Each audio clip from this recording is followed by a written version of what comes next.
Isang mapagpalang araw po ngayon ng Biyernes, Disyembre 11, taong 2020. Welcome to the line, Police Senior Master Sergeant Brother Ral Demones mula po sa Pinag-Isang Puso Catholic Charismatic Ministry Incorporated. Ang ating pong mabuting balita ay hinango natin sa Mateo Kabanata 11, talata 16 hanggang 19. At ito po ay may pamagat na ang mga sinugo ni Juan Bautista. Ito po yung karugtong ng gospel kahapon. Sa ano ko nga iahambing ang mga tao ngayon, katulad sila ng mga batang nakaupo sa plaza at sumisigaw sa kanilang mga kalaro. Tinugtugan namin kayo ng plauta, ngunit hindi kayo sumayaw, nanambitan kami, ngunit hindi kayo tumangis. Ang gospel po natin, siguro mas maganda natin lagyan ng titulo o title na pasaway. Bakit kaya pasaway?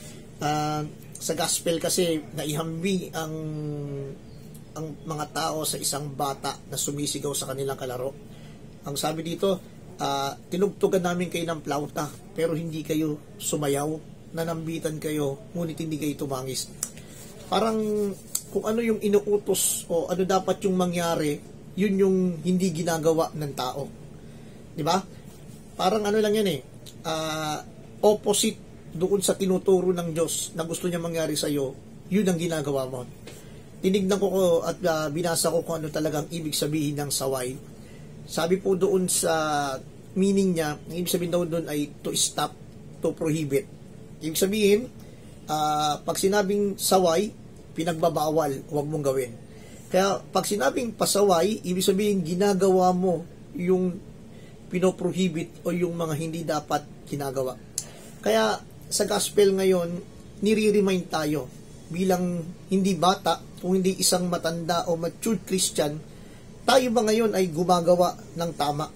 O baka tayo yung pasaway na hindi tumutugon doon sa utos ng Diyos, na hindi tumutugon doon sa gustong mangyari ng ating Panginoon.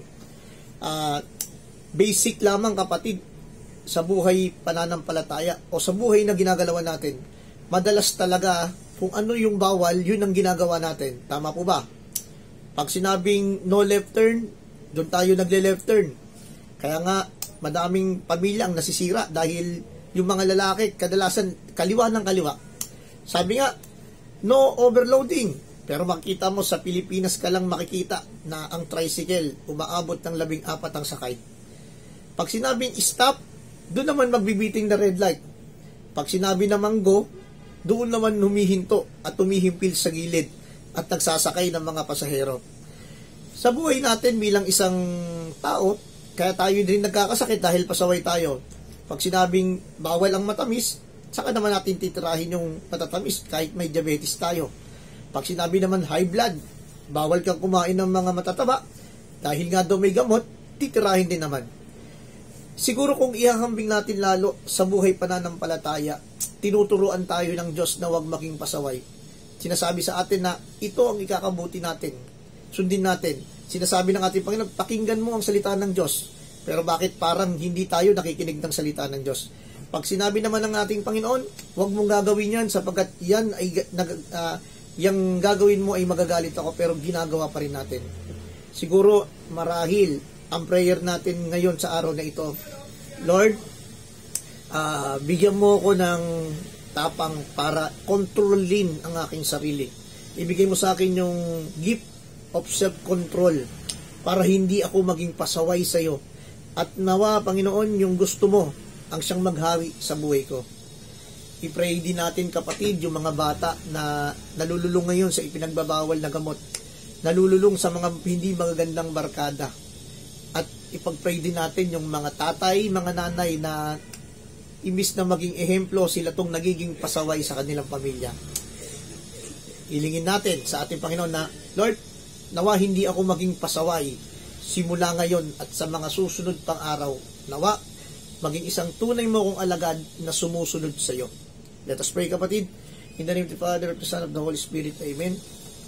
Panginoon, salamat sa biyaya ng buhay na ipinagkaloob mo, sa opportunity na kung kami naging pasaway at hindi namin ginawa ang gusto mo, may pagkakataon pa kami, Panginoon, na baguhin ito.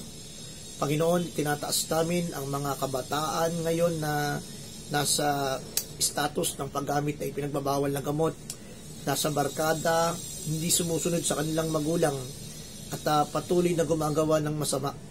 Panginoon, tinataas din namin yung mga nanay at tatay, mga magulang na imbis na silang maging tunay na example para sa kanilang mga anak, sila tong mga nagiging pasaway.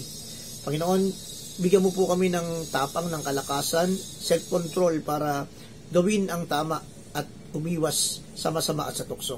Sinusuko po namin ang lahat ng ito sa matamis na pangalan ng aming Panginoon Jesucristo na nabubuhay noon magpakailanman, magpasawalang hanggan. Siya nawa. Sa pangalan ng Ama, ng Anak at ng Banal Espiritu. Amen. Bago po ako magtapos, isa-shoutout ko po muna at humingi ako ng paumanin sapagkat hindi ko nabati itong kumpare ko. Belated happy birthday sa mag-asawang Tonyo at Grape Cosca. Naway patuloy kayong bigyan ng kalakasan, ng kasiyahan sa inyong buhay at patuloy kayong gamitin ng ating Poong Nazareno sa inyong mission. God bless you. Mula po sa Makati City Police Station at sa pamamahala ng Makati City Police Station, bumabati po ang inyong lingkod. Just hold the line.